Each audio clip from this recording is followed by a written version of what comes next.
The champagne glass shattered against marble before I even felt the pain. My knees hit the floor as Alpha Marcus's voice echoed through the ceremonial hall, each word a hammer to my chest. I, Alpha Marcus Thornwell, reject you, Elara Crane, as my mate and Luna. The mate bond snapped. Not gently, like a thread breaking. More like a rope burned through my soul, raw and scorching. I gasped, clutching my chest as if I could hold the pieces together. Blood trickled from my nose, my body's pathetic response to trauma. Even my Omega healing, weak as it was, couldn't keep up. She's defective, Marcus announced to the crowd, his handsome face twisted with disgust. An Omega who can barely heal a paper cut. What use is she to our pack? Laughter rippled through the hall. My former packmates. People I'd grown up with. Their eyes held no sympathy, only relief that it wasn't them being discarded like garbage. I tried to stand, but my legs wouldn't cooperate. The rejection ceremony was supposed to be a formality before our mating ritual. Instead, I was bleeding on ancient stone while my ex-mate accepted congratulations for his wise decision. Get her out, Marcus said, waving a hand as if I were a spilled drink. She's exiled. No pack will take a broken Omega. 2 guards hauled me up. I didn't fight. What was the point? In the werewolf world, a rejected and exiled Omega was already dead. The rogue territories would finish what Marcus started. They dragged me toward the side exit, away from the celebration that had transformed into Marcus's victory party. Through my tears, through the pain radiating from my chest, I saw him. A young man stood alone in the shadows near the king's table. While everyone else clustered together, drinking and laughing, he was perfectly still. Perfectly isolated. Prince Demon. The Alpha King's only son, and the kingdom's greatest disappointment. His hands moved suddenly, frantically. Fingers flying through shapes and gestures, his face urgent with whatever message he was trying to convey. He was looking at the servers carrying trays of wine, then at his father's table, his movements becoming more desperate. No one noticed. Alpha King Theron walked right past his son without a glance, accepting a glass of the dark red wine from a server. Around the hall, dozens of pack leaders and nobles did the same, toasting to Marcus's fortunate escape from me. Prince Demon's hands moved faster.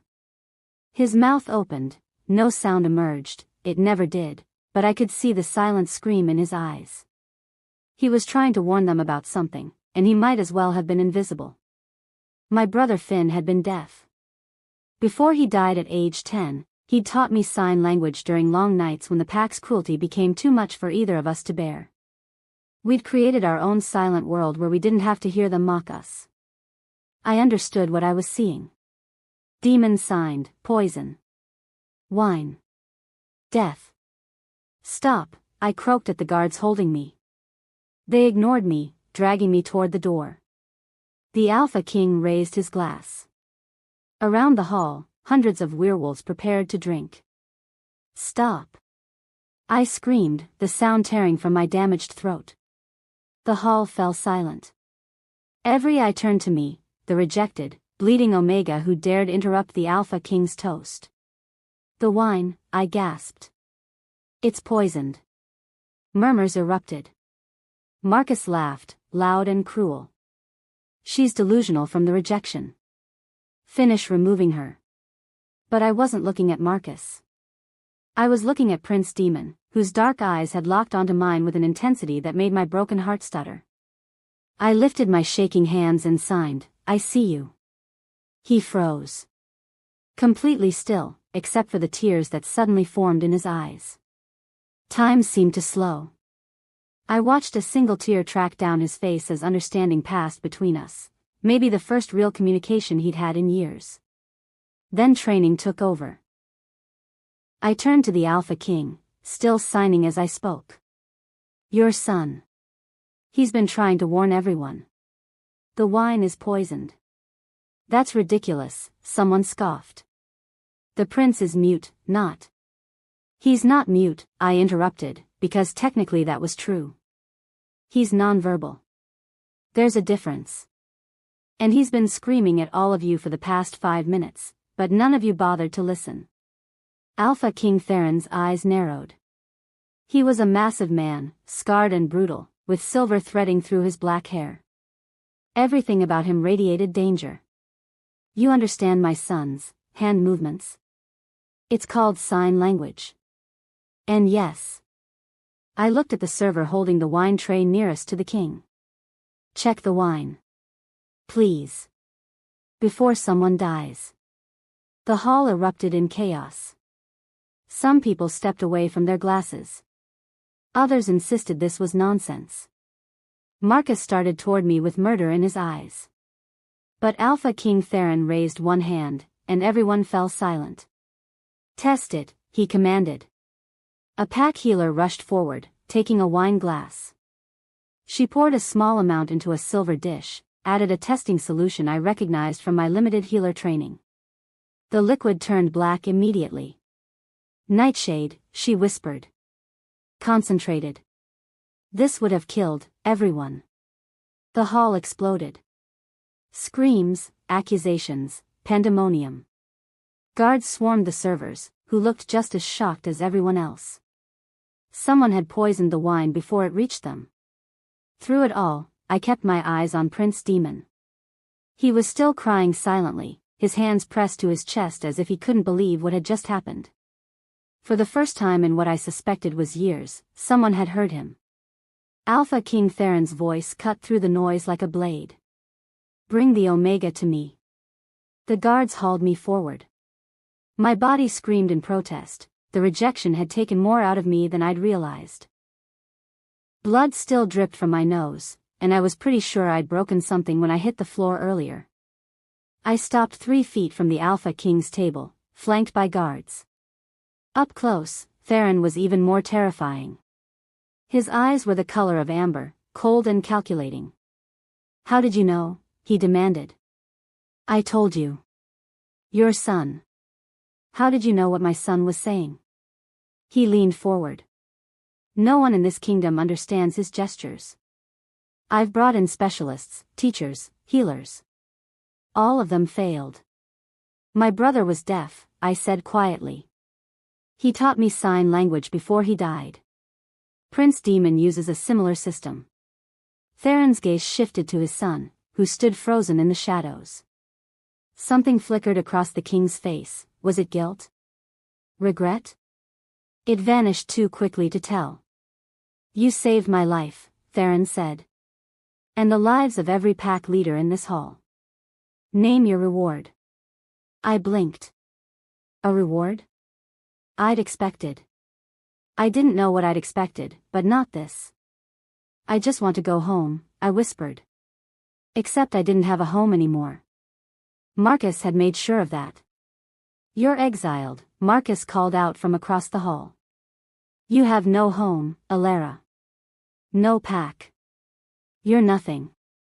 The truth of his words hit like a physical blow. He was right. I was nothing. A rejected Omega with nowhere to go and no one to protect me. The rogue territories were full of ferals who'd tear me apart within a day. Alpha King Theron studied me with those cold amber eyes. I have a proposition. Dread pooled in my stomach. Nothing good ever came from a proposition with a man like him. My son requires an interpreter, Theron continued.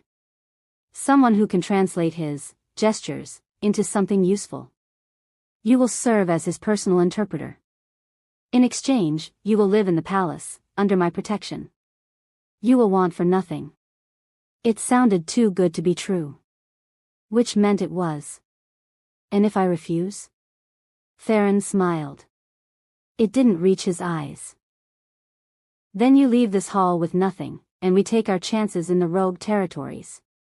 I hear the ferals are particularly hungry this season. Not a choice at all, then. Live in a palace as a servant, or die screaming in the wilderness.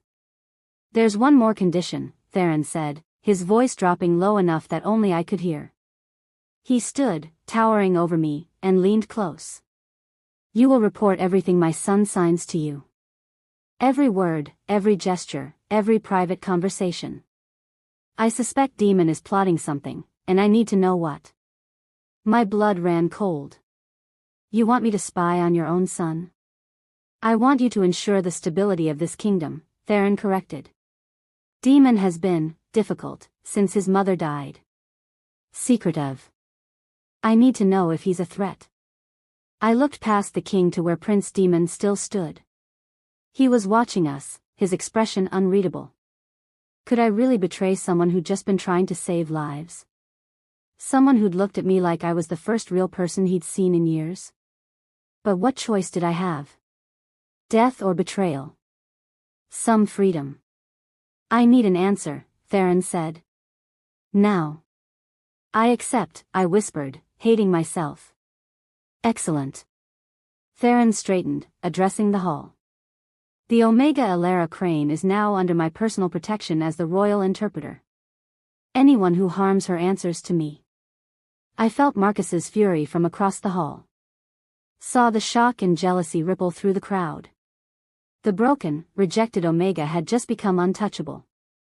As guards escorted me toward the palace wing, toward my new prison, I caught one last glimpse of Prince Daemon. He was signing something, his movements small and private. Thank you, his hand said. I wanted to sign back, to tell him I was sorry for what I'd just agreed to do. But I couldn't. Not with his father watching. So I did nothing.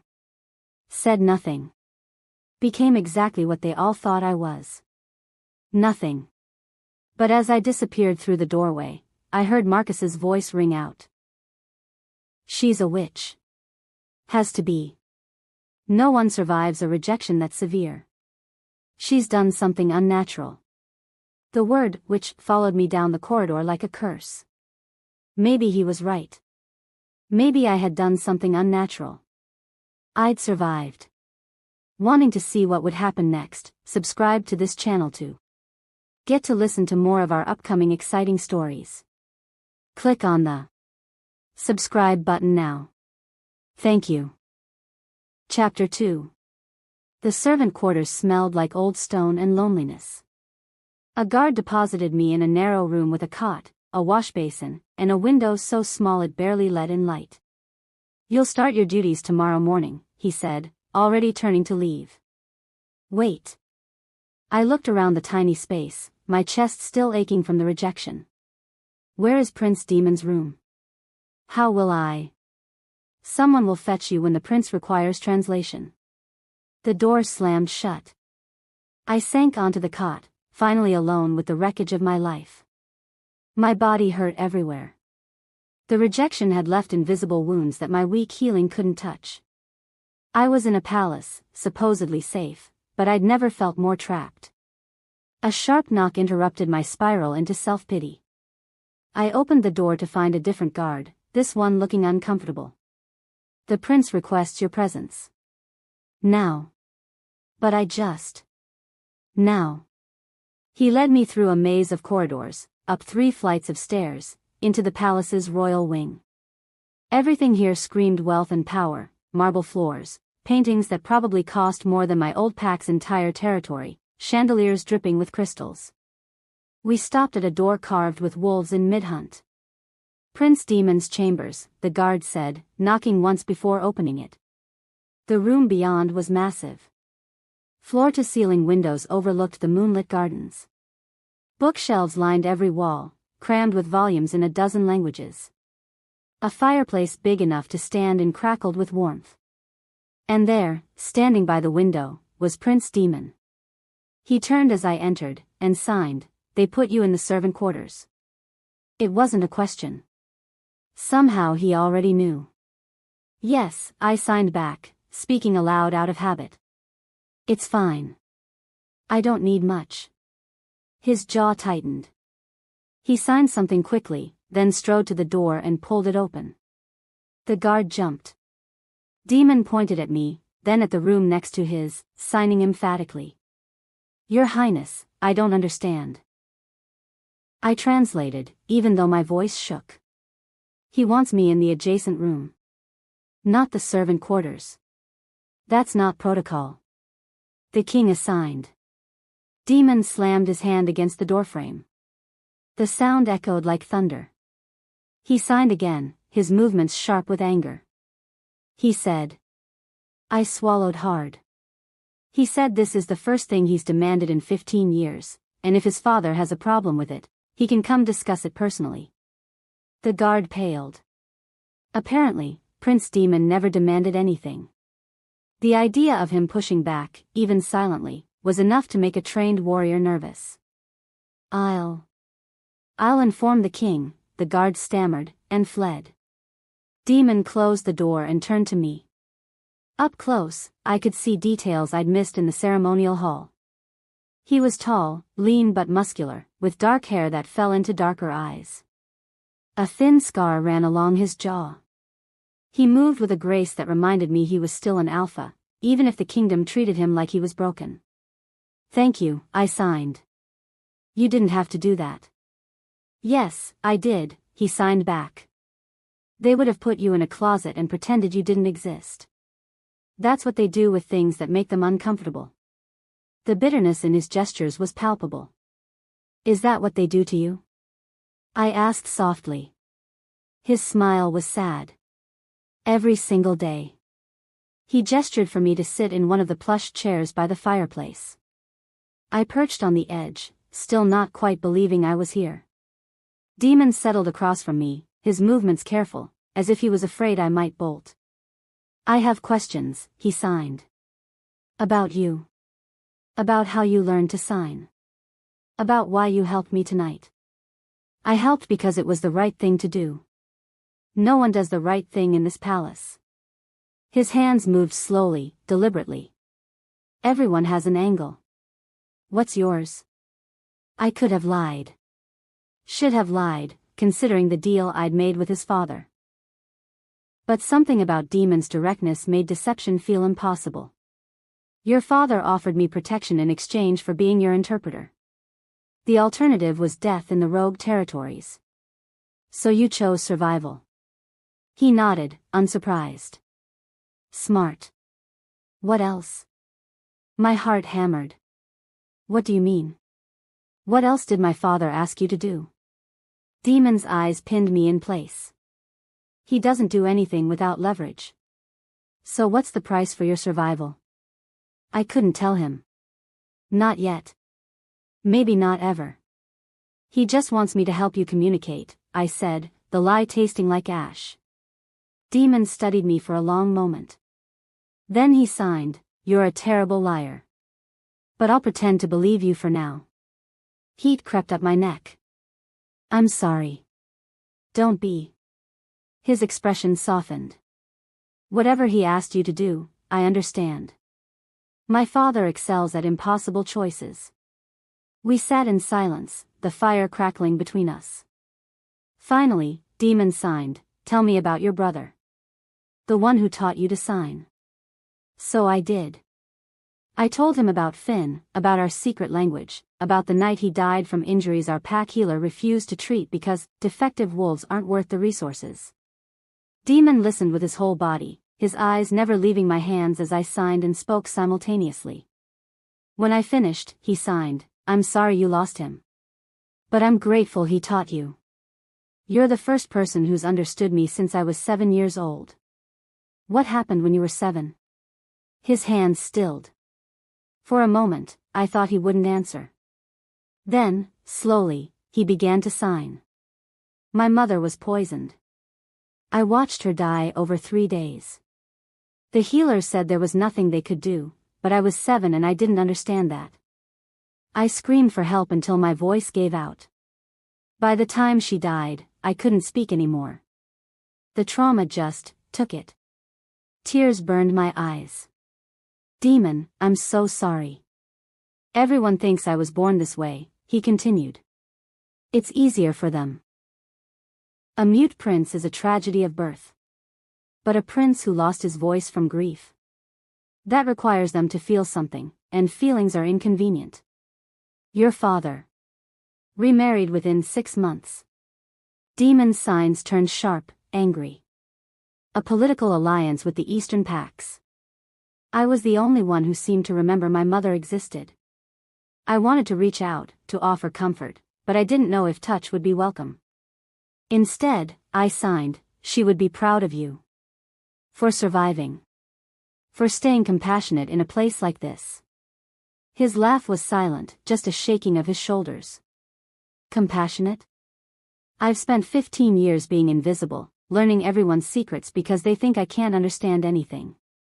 I know where every body is buried in this kingdom, Elara. Literally and figuratively. The way he signed my name made something flutter in my chest. Something that had nothing to do with mate bonds or politics. Why are you telling me this? I asked. Because. He leaned forward, his eyes intense. For the first time since my mother died, I've met someone who actually sees me. Not the mute prince. Not the disappointment. Me. The weight of his trust settled over me like a heavy cloak. A trust one was already betraying. Over the next 3 days, I fell into a strange new rhythm. Mornings, I reported to Alpha King Theron's study. He'd ask what demon had signed, and I'd lie. I told him demon discussed books, asked about the weather, requested different foods for dinner. Trivial things that made the prince seem harmless. Theron's eyes would narrow. That's all? Nothing about the kingdom? Politics? The Pack territories? Nothing, I'd say, my heart racing. He seems content to read and stay out of the way. I could tell Theron didn't believe me, but he had no proof. Yet. The rest of my day belonged to Demon. He showed me the palace's hidden library, a room even most servants didn't know existed. Shelves stretched to a ceiling painted with constellations, filled with books on everything from Omega rights movements in other kingdoms to ancient magic theory. I'd been researching, he signed, pulling down a leather-bound journal filled with his handwriting. The Omega laws in this kingdom are brutal. Omegas have no property rights, no legal standing, no protection from rejection or exile. I want to change that. Change it how? When I'm king, if I ever become king, I'll rewrite every law. Omegas will have the same rights as any other designation. No more rejections without cause. No more exiles. No more treating people as disposable. I stared at him. Your father would never allow that. My father won't be king forever. Something dangerous flickered in Demon's eyes. And when he's gone, I'll make sure his cruelty goes with him. It sounded like sedition. Like treason. Exactly what King Theron suspected. And I was supposed to be reporting all of this. Demon, I signed carefully. You're talking about revolution. I'm talking about justice. He set the journal down. For 15 years, I've watched my father destroy lives for sport. I've seen him execute Omegas for the crime of being weak. I've watched him reject entire packs because they questioned his authority. Someone has to stop him. Someone, or you specifically. He met my eyes. Who else is there? Before I could answer, he added, besides, I'm not planning to kill him. I'm just waiting. For what? For the right moment. And the right proof. Proof of what? Demon's hands moved slowly, each sign deliberate. My mother wasn't poisoned by a random assassin. My father killed her. I just need to prove it. The room suddenly felt too cold. You can't know that. I watched him do it. Demon's face was carved from stone. I was 7, but I remember. He stirred something into her tea. She started screaming 3 hours later. The healers found nightshade in her system. The same poison used at the celebration where you saved everyone. My mind raced. If you witnessed it, why didn't you? I was 7, mute from trauma, and accusing the Alpha King of murder. Who would have believed me? His hands shook slightly. So I waited. I learned. I gathered evidence. Letters, witness accounts, financial records of his affair with his now-wife that started before my mother died. It's all here. He pulled out a hidden compartment in the bookshelf, revealing stacks of documents. I've been building a case for 15 years, he signed. waiting for someone I could trust to help me present it. Someone who could speak for me when the time came. The weight of his trust was crushing. Demon, I can't. I'm not asking you to do anything yet, he signed quickly. I'm just telling you the truth. Because you've been honest with me. Except I hadn't been. Not really. I was lying to his father every single day, falsifying reports, betraying the first person who'd truly seen me. The guilt must have shown on my face, because Demon's expression softened. Whatever my father asked you to do, I don't blame you. I know how he operates. You don't understand. A knock at the door interrupted us. Demon quickly hid the documents and signed, "Enter." A servant bowed. Ambassador Marcus Thornwell has arrived for the trade negotiations. The king requests your presence at dinner, Your Highness. My blood turned to ice. Marcus. Here. Demon looked at me, concerned. Are you all right? Fine, I lied. I'm fine. But I wasn't fine. Because sitting across from my ex-mate at a formal dinner while pretending my heart wasn't still bleeding from his rejection was the definition of not fine. The dining hall was obscene in its grandeur. A table long enough to seat 50 people, laden with enough food to feed a small pack for a month. Alpha King Theron sat at the head, with Demon on his right and me standing behind Demon's chair, ready to interpret. Marcus sat halfway down the table, his eyes finding me immediately. His smile was cruel. Well, he said loudly enough for everyone to hear. The broken Omega. I heard she'd wormed her way into the palace. Didn't realize she'd be serving as entertainment. Several nobles chuckled. My face burned. Demon's hand moved subtly. What did he say? I debated lying, but Demon would know. He called me broken. Said I'm entertainment. Demon's jaw tightened. His hands moved in a series of sharp gestures. Prince Demon wants to know, I said, my voice steady despite my humiliation, if Ambassador Marcus usually insults his host staff, or if he's making a special effort to be an ass tonight. The table fell silent. Marcus's face went red. I was merely. Demon signed again, and I translated, because if the ambassador's pack treats Omegas with such disrespect, perhaps we should reconsider any trade agreements. The crown doesn't do business with barbarians. Alpha King Theron's eyebrows rose. Demon. That's enough. But Demon ignored his father, signing directly to me, you're worth 10 of him. Don't let him make you feel small. Something warm bloomed in my chest. Something dangerous. The dinner continued in tense silence. Marcus shot me venomous looks every few minutes, while Demon asked me questions about the food, the wine, the weather, anything to keep me engaged and distracted from Marcus's presence. After dinner, as I turned to leave, Marcus grabbed my arm in the hallway. You think you're clever, he hissed. Playing interpreter for the mute prince?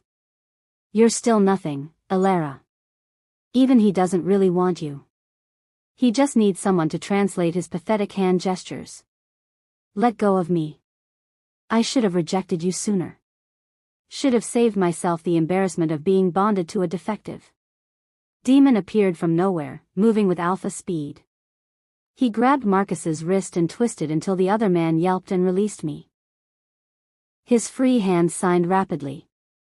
Prince Demon says, I translated, my voice shaking, that if you touch me again, diplomatic immunity won't save you from losing that hand. Marcus stumbled back, cradling his wrist. You'll regret this. Both of you. He stormed off, and I sagged against the wall. Demon's hand touched my shoulder gently, the first time he deliberately touched me. Are you hurt? He signed. No. Thank you. His hand lingered for a moment longer than necessary. Our eyes met, and something passed between us. Something electric and terrifying and completely undeniable.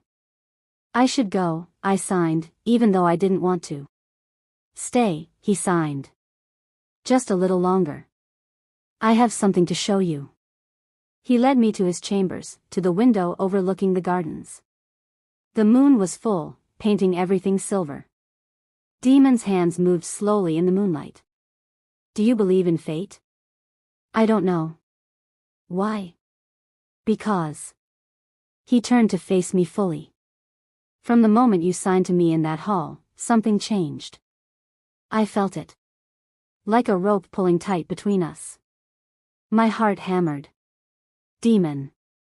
You're my true mate. His signs were careful, precise. I've known since that first moment. The bond has been growing stronger every day. Can you feel it too? Yes. God help me, yes. That's what this was. Not gratitude or friendship or sympathy. It was the mate bond, real and powerful and absolutely forbidden. But Marcus. Whatever you had with Marcus was false, Demon signed firmly. Mate bonds don't break easily. If his rejection hurt you but didn't destroy you, it wasn't real. Someone manipulated it. Someone wanted you broken and vulnerable. Before I could process that, before I could sign that I felt it too, the door burst open. Marcus stood there with 4 royal guards, his face triumphant. There, he shouted. I saw them conspiring. The Omega and the Mute Prince, plotting treason against the crown. That's not. I started, but the guards were already moving. They grabbed Demon, yanking his arms behind his back. He struggled, signing frantically, but without me to translate, his words were meaningless to them. Stop. I screamed. He wasn't doing anything wrong. The ambassador witnessed you two exchanging secret signs, one guard said. Discussing the king's death, plans for a coup. That's a lie. But Marcus was already spinning his story. I saw the prince sign about killing his father. About taking the throne. The Omega was helping him plan it.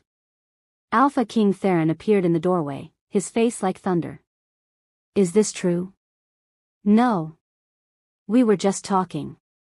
In a secret language, in private, after midnight, Theron said coldly.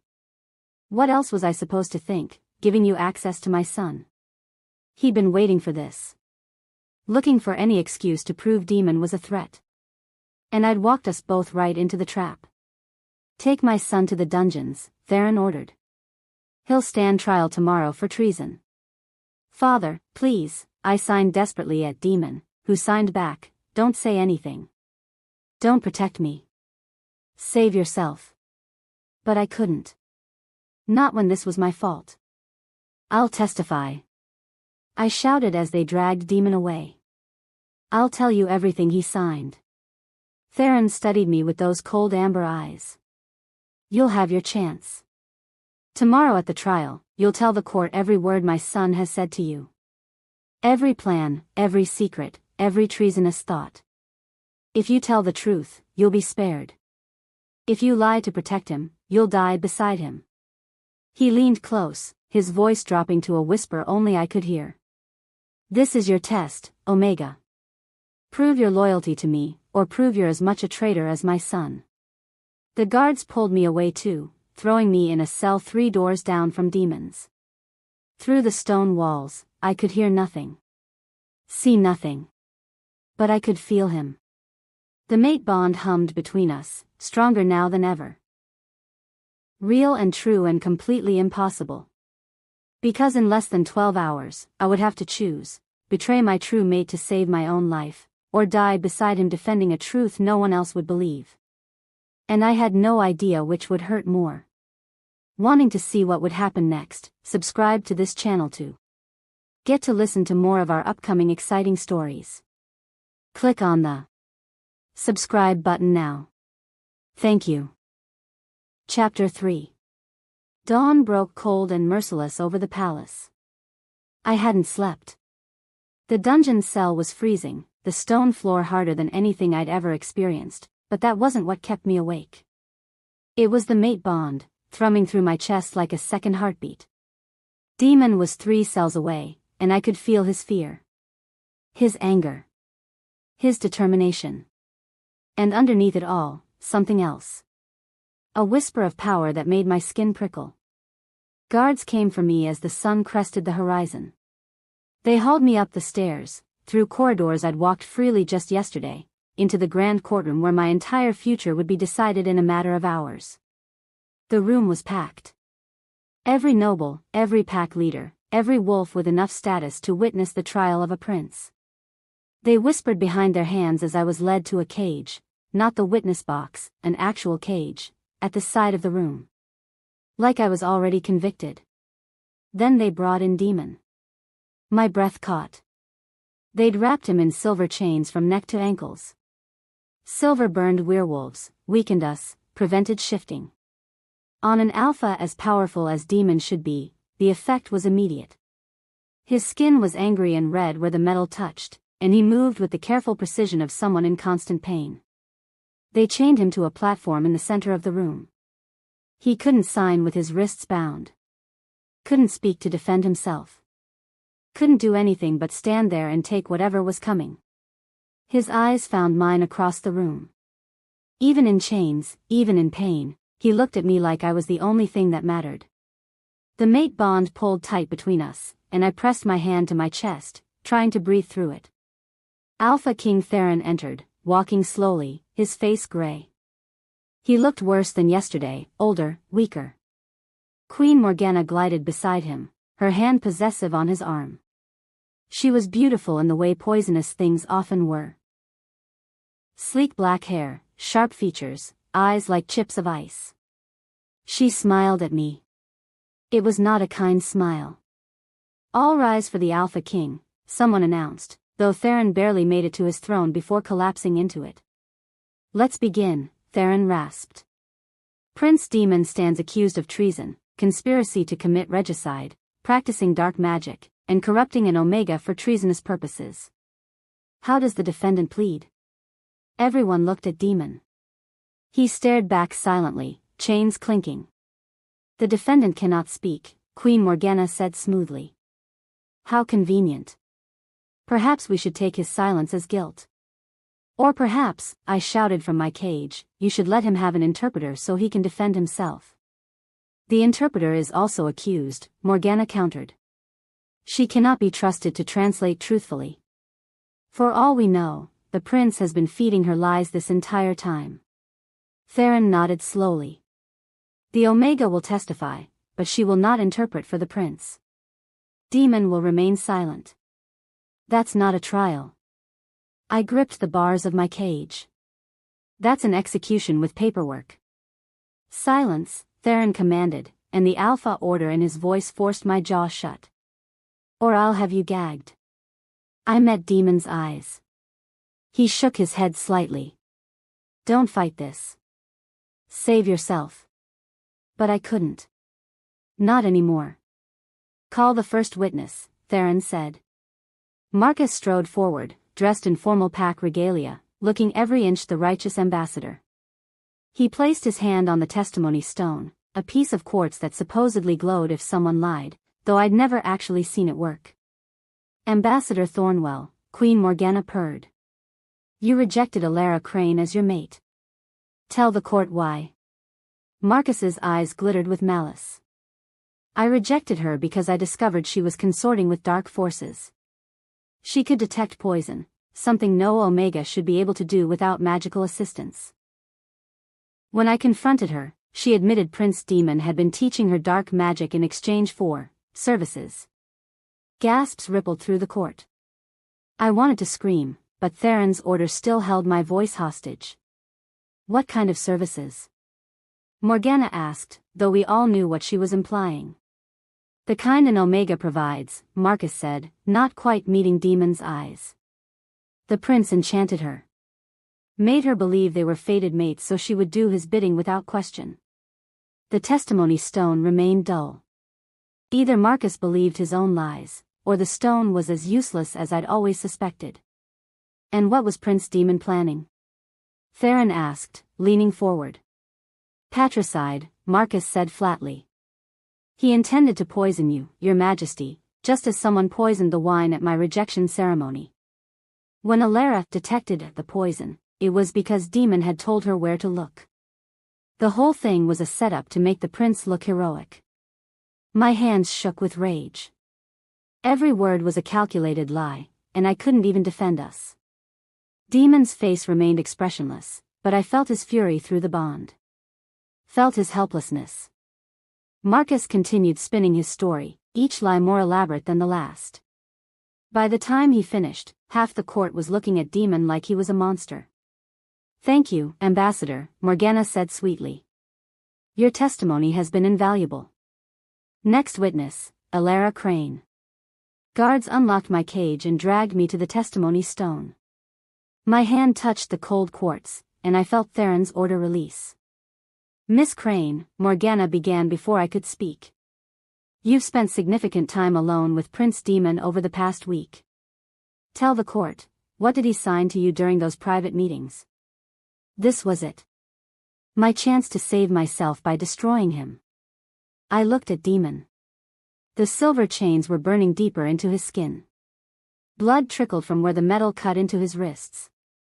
But his eyes were steady, resigned.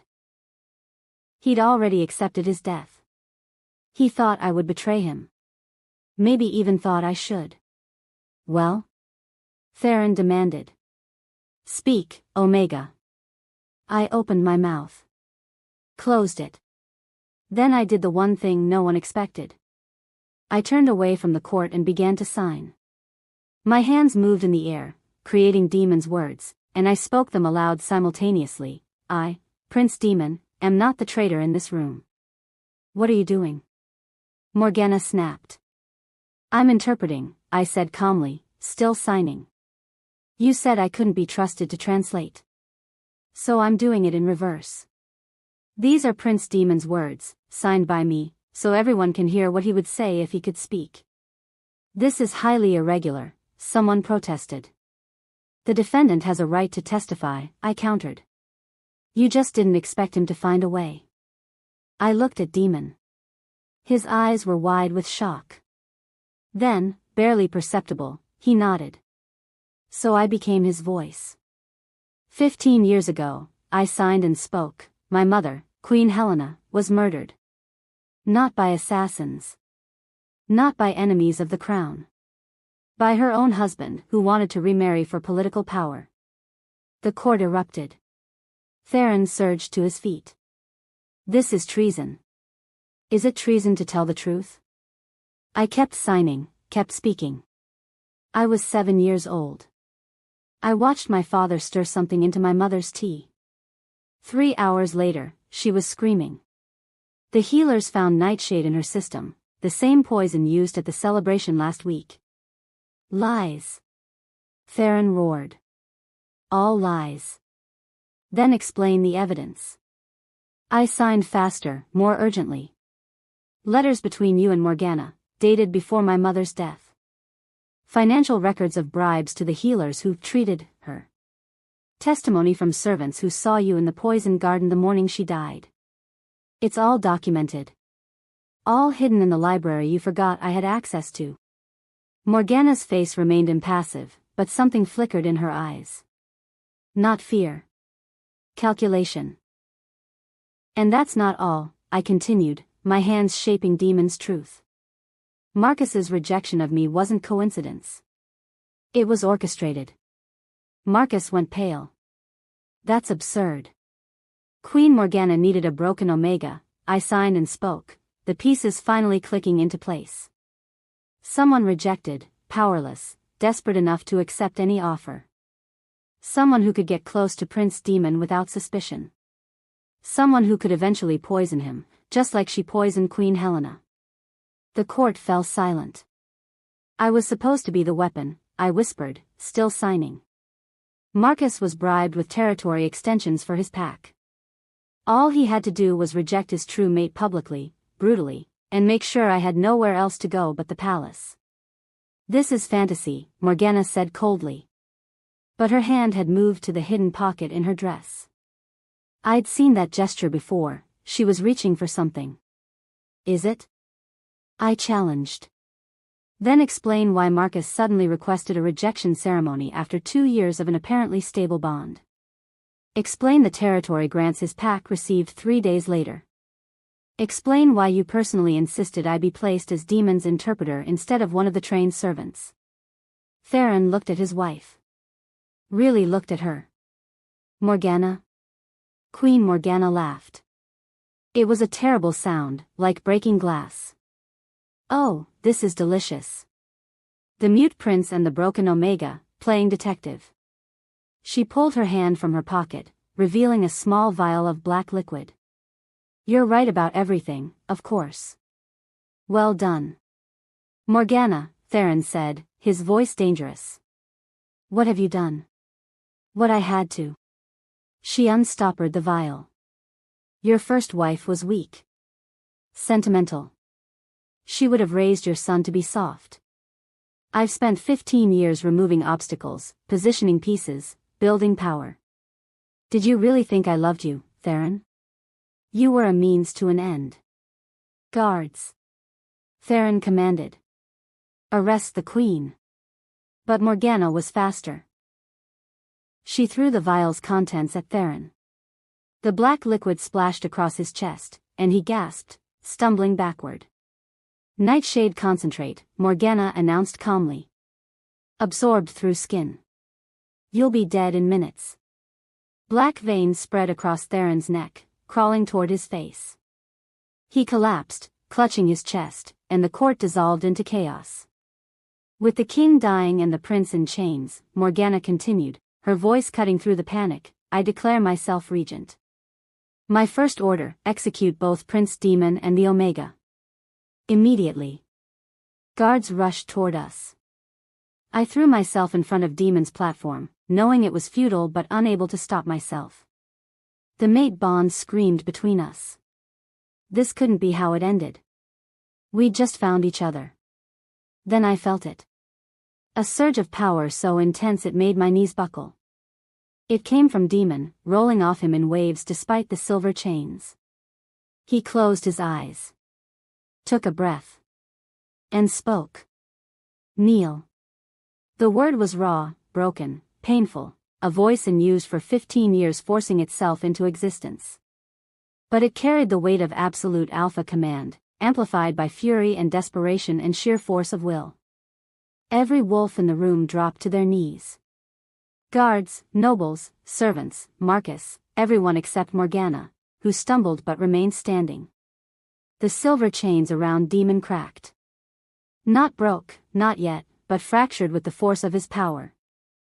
I am the Alpha King now.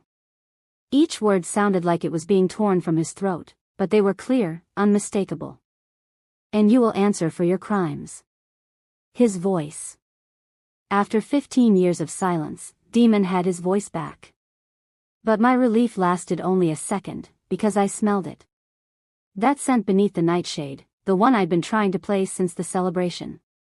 Wintergreen and copper. The exact scent that had clung to my brother's body after he died. Horror crashed over me. It's not just nightshade, I said. There's something else. Morgana, what did you mix it with? She smiled. Clever Omega. It's a compound of my own design. Nightshade to kill quickly, and Hemlock to ensure no healing works. I've been using variations of it for over a decade. How many? Demon demanded, his voice getting stronger with each word. How many have you killed? Oh, dozens. Anyone who might have interfered with my plans. Weak Omegas who asked too many questions. Healers who got suspicious. That deaf boy, what was his name? Finn. She looked at me. He saw me mixing poisons in the packed gardens. Couldn't hear me coming. Such an easy target. Finn. She'd killed Finn. Red filled my vision. The weak healing ability I'd always despised suddenly flared to life, not to heal, but to sense every injury, every pain point in Morgana's body. My Omega instincts, usually so passive, twisted into something feral. Elara, Demon warned, but I was already moving. I launched myself at Morgana with a scream that was half grief, half rage. She was faster, stronger, but I didn't care. My nails raked across her face, drawing blood. We went down in a tangle of limbs. She grabbed my throat, squeezing, but I bit her hand hard enough to taste blood. She shrieked and released me. Guards were trying to reach us, but they were still fighting Demon's Alpha Command, crawling on their knees. Demon roared, actually roared, the sound of it shaking the rafters, and the silver chains shattered completely. He was free, skin burned and bleeding, but free. He crossed the distance to us in 3 strides and hauled Morgana up by her throat.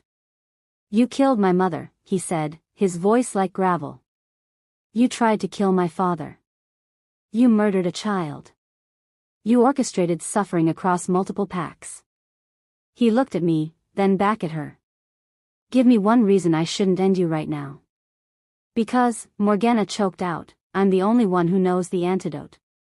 We all froze. "What?" Demon's grip loosened slightly. "The compound. It's fatal, yes, but I made an antidote. Insurance." She smiled through bloody teeth. "Kill me, and your father dies. Let me go, and I'll save him." I looked at Theron, still writhing on the floor, black veins covering half his face now. He was dying. We could all see it. Demon's hand trembled. "Where is it?" "Safe. Far from here.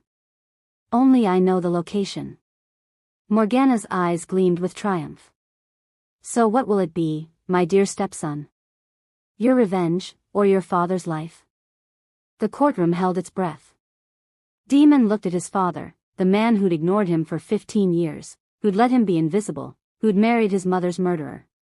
Then he looked at me, and I saw the question in his eyes. "What do I do?"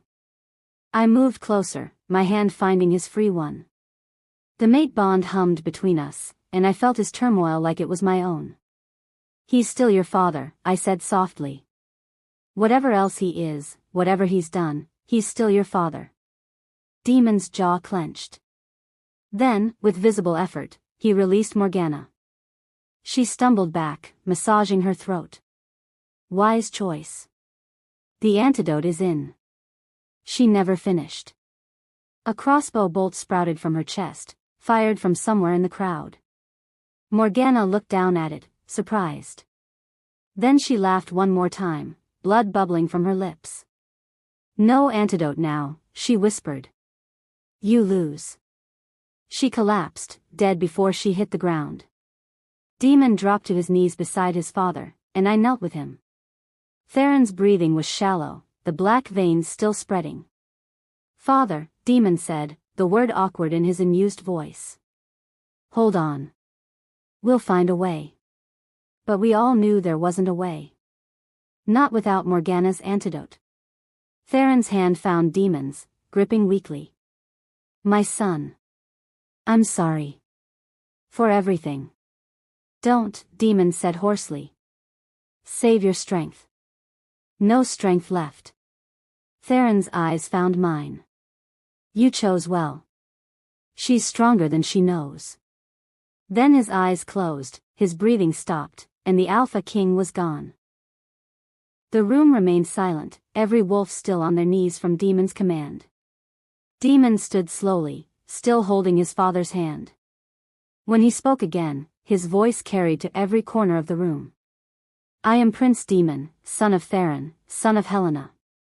By right of blood and by Alpha command, I claim the throne." He looked around at the assembled wolves, his eyes hard. "Does anyone challenge me?" No one moved. No one dared. "Then kneel," Demon said, "not because I command it, but because you choose it. Kneel for a king who will hear you. Who will see you. Who will remember that every wolf in this kingdom, from Alpha to Omega, has value." One by one, the wolves knelt again. But this time it was different. This time it was acceptance, not compulsion. When they rose, Demon turned to me. His voice dropped low enough that only I could hear. "I couldn't have done this without you." "Yes, you could have," I said. "You just needed someone to believe you could." He took my hand, and the mate bonds sang between us, no longer secret or forbidden. "Stay with me. Please." Not as an interpreter or a spy or a servant. Stay as my mate. My equal. My queen. I should have hesitated. Should have thought about the complications, the politics, the fact that we'd known each other less than a week. But the mate bond didn't lie. And neither did my heart. Yes, I said simply.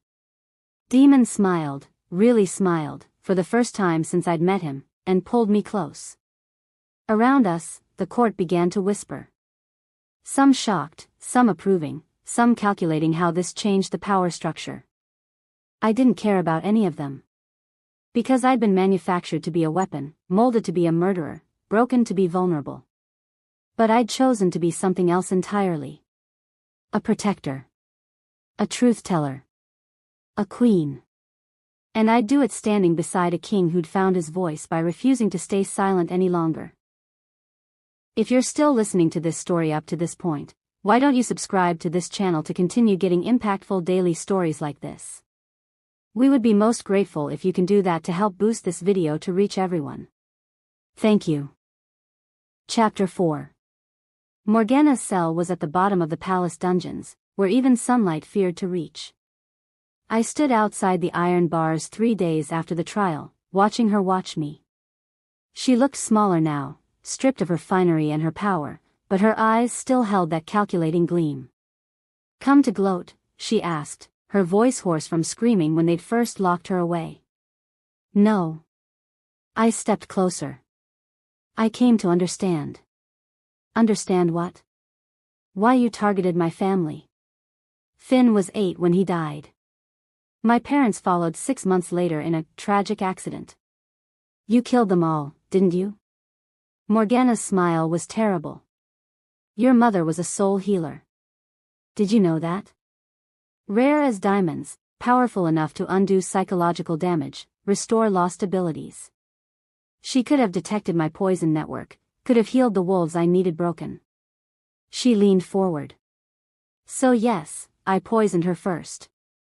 Made it look like a weak heart. Your father was collateral damage, he asked too many questions. And sweet little Finn. She shrugged. Wrong place, wrong time. My hands clenched into fists. And me? You were insurance. I needed a backup weapon, so I poisoned you too, just enough to suppress whatever healing abilities you inherited. Made you weak, defective, forgettable. Her eyes glittered. How does it feel, knowing you were supposed to be powerful but I stole that from you before you even knew it existed? I wanted to rage at her. To scream. To demand justice for my family. Instead, I signed, thank you. She blinked. What? You made me invisible. Taught me to observe, to survive, to see what others miss. If you hadn't broken me, I never would have learned to see demon. I smiled, and it was genuine. You created the one person who could destroy you. Thank you for that. I turned and walked away, leaving her shouting curses at my back. Demon waited at the top of the dungeon stairs. His voice was still rough, but getting stronger each day. Did you get what you needed? Yes. I took his hand. She's been poisoning me since I was a child. Suppressing my abilities. His jaw tightened. Can it be reversed? The royal healer thinks so. She's preparing a purging treatment. I looked up at him. Demon, what if I'm not just an Omega? What if I'm something else? Then you're something else, he said simply. Does it change anything? It might change everything. He pulled me close, and I felt his heartbeat against my cheek. The only thing that matters is this. Us. The rest is just details. But the details mattered to everyone else. The council met in the throne room, 12 of the most powerful alphas in the kingdom, all looking at Demon like he was a boy playing dress-up in his father's crown. You're 22 years old, Alpha Crimson said, his voice dripping with condescension. You've been mute for 15 years. You have no experience leading, no mate bond with a suitable alpha female, no. I have a mate, Demon interrupted, his voice clear. Ilera. The council chamber erupted in protest. An Omega, someone shouted. A rejected Omega at that. She's defective, everyone knows. Enough. Demon's Alpha command silenced them. He was learning to use his voice as a weapon, and they were learning to fear it. Elara saved all of you from poisoning. She exposed a conspiracy that would have destroyed the kingdom. She stood with me when everyone else saw me as broken. What exactly makes her unsuitable? The law, Alpha Crimson said flatly. No Omega has ever been queen. It's tradition. Then tradition ends today. Your Majesty, another council member said carefully, we mean no disrespect to Miss Crane. But the other packs won't accept an Omega queen. There will be challenges, possibly civil war. Is one woman worth splitting the kingdom? Demon's hand found mine under the table. Yes. Then you'll have to choose, Crimson said coldly. Her or the crown. The council demands it. Before Demon could respond, the doors burst open. Marcus strode in with 2 lawyers, looking smug. Alpha King, he said with false deference. I'm here to file a formal petition. My rejection of Elara Crane was made under duress. Queen Morgana coerced me with promises of territory. According to pack law, a rejection made under duress is void. Elara is still legally my mate. The room spun. No. No, this couldn't be happening. That's insane, I managed. You rejected me publicly, brutally. Under threat, Marcus interrupted. I have documents proving Morgana blackmailed me. Without a legal rejection, your bond to Prince, excuse me, King Demon, is illegitimate. You belong to me. Demon stood, and the temperature in the room seemed to drop. Elara belongs to no one but herself. Then let her choose, Marcus said smoothly. Me, her legal mate, or you, the king who needs her to legitimize his rule. Let's see what she decides when politics aren't involved. I choose Demon, I said immediately. I will always choose Demon. How convenient, Alpha Crimson muttered. The Omega chooses the crown. I'm not choosing the crown. My voice rose. I'm choosing my true mate. The bond with Marcus was false from the start, manipulated, manufactured, fake. Prove it, Marcus challenged. How? How do I prove what I feel? You can't, Crimson said. Which is why the council's concerns are valid. Your Majesty, I respect your affection for Miss Crane. But the kingdom needs a queen who can unite the packs, not divide them. Morgana is in a cell. She's offered us a deal. What deal? Demon's voice was dangerous. She'll reveal every conspirator in her network, names, locations, evidence, if you agree to mate with Alpha Lissa of the Northern Packs. A strategic alliance, a strong queen, and the information we need to root out traitors. Absolutely not. Then the conspiracy continues, Crimson said. Morgana's network could have 30 wolves, could have 300. They could strike tomorrow or in 10 years. You trade the kingdom's safety for an Omega? Demon's hand tightened on mine. I felt his fury, his frustration, his absolute refusal to compromise. But I also felt his doubt. Because Crimson was right, if Morgana's conspirators remained hidden, they could destroy everything Demon was trying to build. I need to speak with Elara, Demon said. Alone. The council filed out, Marcus lingering with a satisfied smirk. When we were alone, Demon pulled me into his arms. I won't do it, he said fiercely. I won't give you up.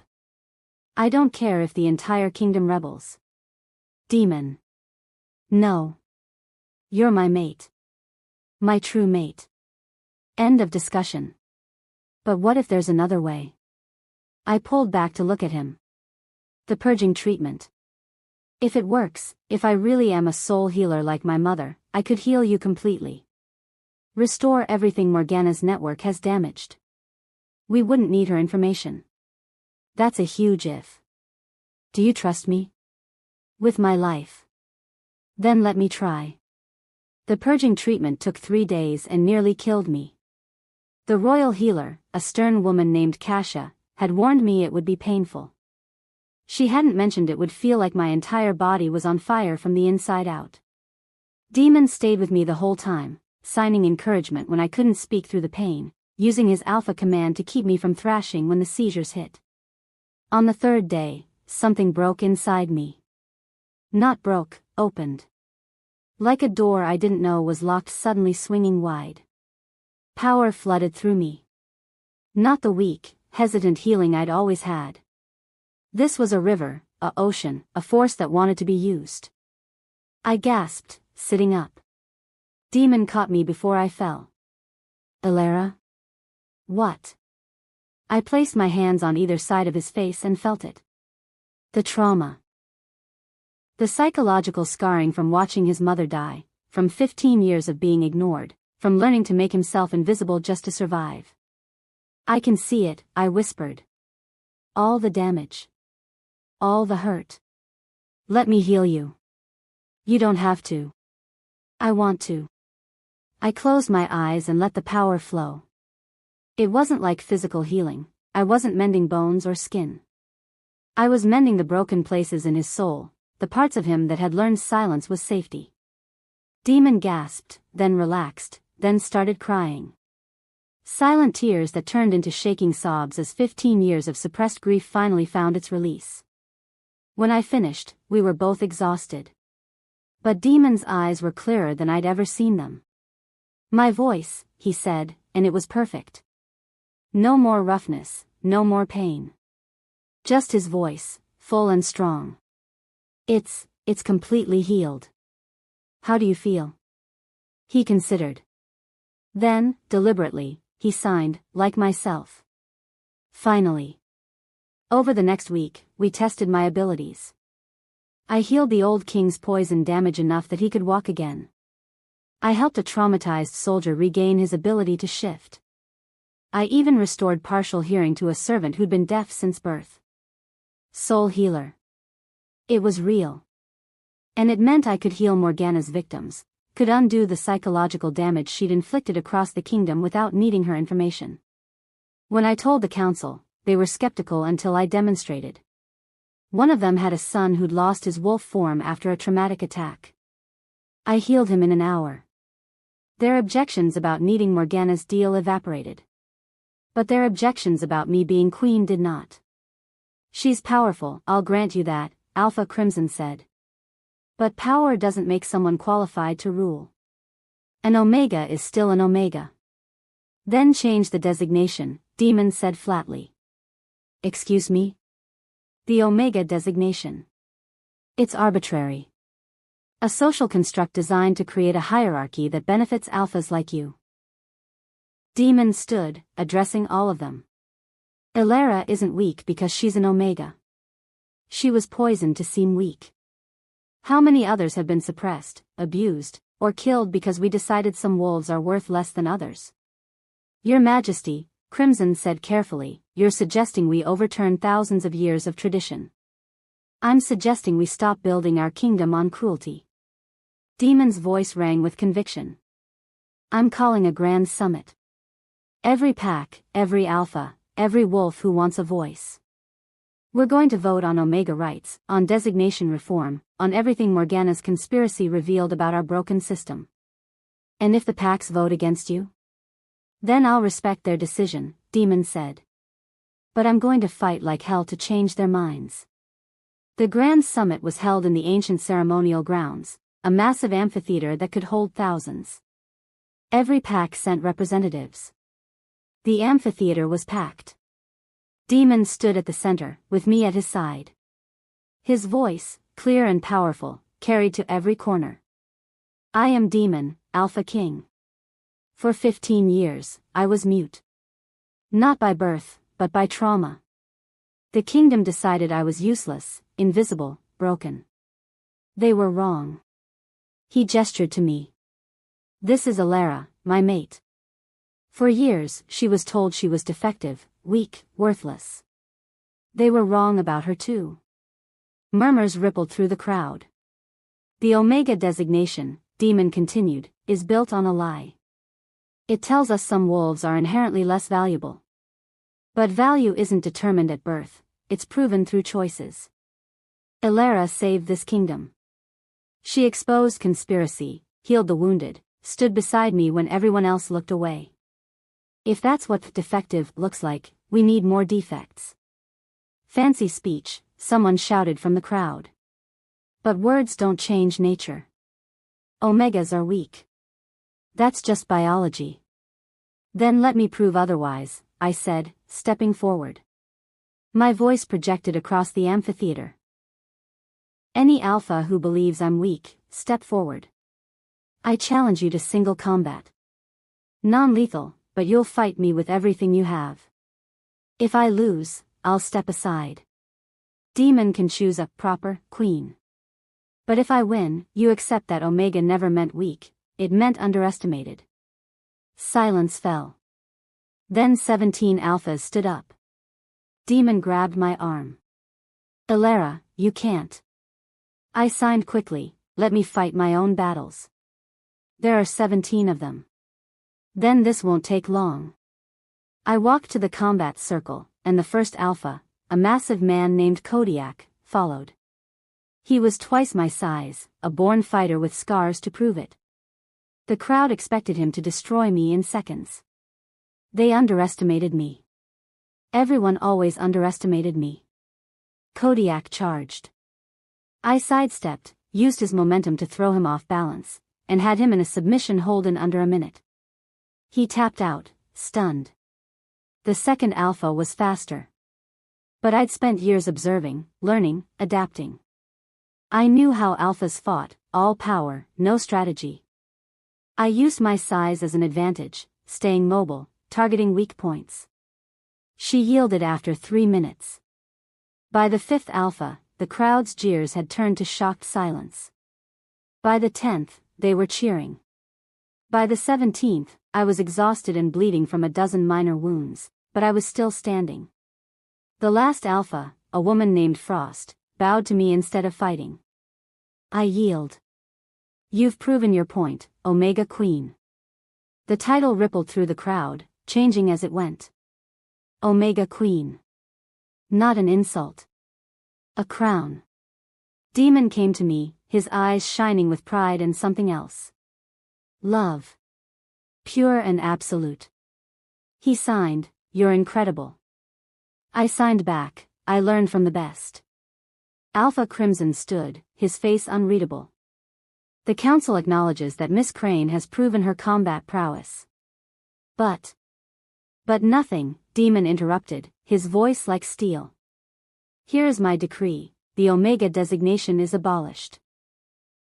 All wolves are equal in strength, differing only in roles they choose, not ranks they're born into. Any pack that refuses will answer to me personally. He looked around the amphitheater. My mate is Elara, not because I'm merciful, but because she's the strongest wolf I know. Anyone who challenges that, challenge me. No one moved. Then let's put it to a vote, Demon said. All in favor of Omega rights reform? Slowly, hands began to rise. First a few, then dozens, then hundreds. Not everyone, there were holdouts, traditionalists who would never change, but enough. More than enough. The reform passed. Our mating ceremony was held under a full moon, with every tradition rewritten. Instead of the Alpha claiming the Omega, we claimed each other. Instead of one speaking vows while the other stayed silent, we signed them to each other, then spoke them aloud for everyone to hear. I see you, I signed and said. I choose you. I love you. I see you, Demon signed and said. I choose you. I love you. The bond snapped into place, real, powerful, unbreakable. Not the false bond Marcus had manufactured, but something pure. Every wolf in attendance felt it. The rise of a new kind of Alpha King, and the Omega Queen who taught him that silence could be the loudest form of strength. Marcus attended, standing in the back. He'd been stripped of his Alpha title, reassigned as a border guard. His public apology 3 days earlier had been humiliating but necessary. He caught my eye and nodded once. Not forgiveness, neither of us was ready for that. But acknowledgement. He'd been a pawn too, just better compensated. Morgana was executed the next morning, by the ancient laws she tried to manipulate. The old king, weak but alive, performed the execution himself. His final act before officially abdicating to Demon. She took my wife, he said, looking at Demon. She took 15 years of knowing my son. She deserves no mercy. And she received none. At the reception, surrounded by wolves who'd once scorned us, Demon signed something that made me laugh, the first real laugh I'd had in weeks. I can't believe I found my mate at my own rejection ceremony. I signed back, I can't believe you saw me when I was invisible. Then, speaking aloud for all to hear, I said, you were never invisible. You were just waiting for someone who spoke your language. We sealed the bond with a kiss that the bards would sing about for generations. The Omega Queen and her Alpha King, rewriting every rule that said they couldn't exist. Demon's first royal decree was announced that night: all werewolf children would learn sign language, ensuring no one was ever invisible again. I began teaching the royal guard the next day. Within a month, half the palace could sign. Within a year, it would be the whole kingdom. We were changing the world, one gesture at a time. But in the shadows at the edge of the ceremony, someone watched. One of Morgana's conspirators who'd escaped detection, who'd voted for reform while plotting revenge. They whispered to themselves, "This isn't over." And then they disappeared into the night, a threat waiting to be realized. But that was a problem for tomorrow. Tonight, I stood with my mate under the stars, signing our private language while the kingdom celebrated around us. What are you thinking? Demon signed. That I spent my whole life being told I was broken, I signed back. And it turns out I was just becoming. He smiled and pulled me close. Becoming what? Becoming exactly who I needed to be. Becoming yours. Becoming whole. His kiss tasted like moonlight and new beginnings. And somewhere in the palace, in the room next to ours, the room Demon had insisted I have that first night, my few belongings waited. A reminder of where I'd come from and how far I'd traveled. From rejected Omega to Queen. From invisible to seen. From broken to powerful. I'd learned the language of silence, and it had taught me how to speak. The end of one story, and the beginning of everything else. The end. Thank you for watching this video. Subscribe, like and share this video to continue listening to this type of story daily and also, to appreciate this community too. I would like to hear your wonderful opinion about this story. Please comment below.